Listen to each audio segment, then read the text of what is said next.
വീണ്ടും ഷിരൂരിലേക്ക് പോയാൽ പി.കെ. സരീഷ് തുടരുന്നുണ്ട്. സരീഷ്, അവിടെ ഡ്രോൺ പരിശോധനയുമായി ബന്ധപ്പെട്ട കൂടുതൽ വിവരങ്ങൾ നമുക്ക് ലഭ്യമാകുന്നുണ്ടോ? ലക്ഷ്മി പത്മ, ആദ്യഘട്ട പരിശോധന പൂർത്തിയാക്കിയിരിക്കുന്നു എന്നാണ് നമുക്ക് മനസ്സിലാവുന്നത്.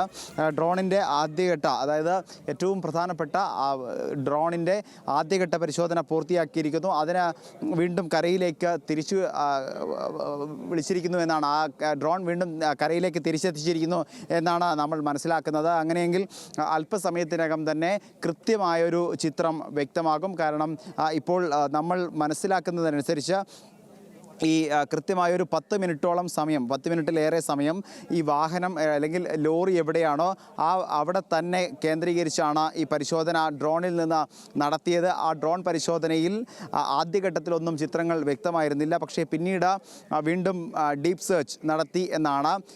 അപ്പോൾ ആ സെർച്ചിലൂടെ കുറച്ചുകൂടി കൂടുതൽ കാര്യങ്ങൾ വ്യക്തമായിട്ടുണ്ട് എന്നാണ് മനസ്സിലാക്കുന്നത്.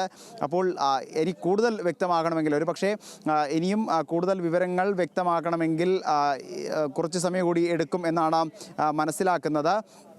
എന്തായാലും വലിയ മാറ്റങ്ങൾ, അല്ലെങ്കിൽ ഏറ്റവും പ്രതീക്ഷയോടെ തന്നെയാണ് നോക്കുന്നത്. കാരണം ആ ഡ്രോൺ ഇവിടേക്ക് നേരത്തെ സൂചിപ്പിച്ചതുപോലെ ഇവിടേക്ക് എത്തിക്കുമ്പോൾ തന്നെ ഏറ്റവും വലിയ പ്രതീക്ഷ 1 മണിക്കൂറിനുള്ളിൽ ആ ലക്ഷ്യം പൂർത്തീകരിക്കാനാകും. അതുകൊണ്ട് തന്നെ, അല്ലെങ്കിൽ പരിശോധന പൂർത്തിയാക്കാനാകും.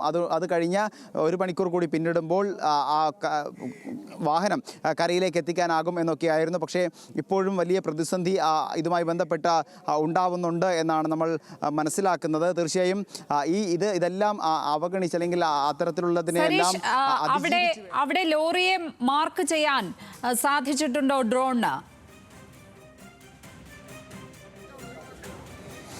അത്തരത്തിലുള്ള വിവരങ്ങൾ ഒരുപക്ഷെ ഒരു 10 മിനിറ്റിനുള്ളിൽ തന്നെ നമുക്ക് ലഭിക്കും എന്നാണ് മനസ്സിലാക്കുന്നത്. കാരണം അവിടെ നിന്നുള്ള വിവരങ്ങൾ ലഭ്യമാക്കുന്നതിനൊരു പരിധിയുണ്ട്. കാരണം അവിടെ ആളുകളൊന്നും ഫോൺ ഉപയോഗിക്കുന്നില്ല എന്നുള്ളത് വലിയ പ്രതിസന്ധിയാണ്. മനസ്സിലാകുന്നുണ്ട്. അവിടെ നിന്ന് വാർത്തകൾ ശേഖരിക്കുന്നതിൽ പരിമിതികളുണ്ട് എന്ന് സരീഷ് പറയുന്നുണ്ട്.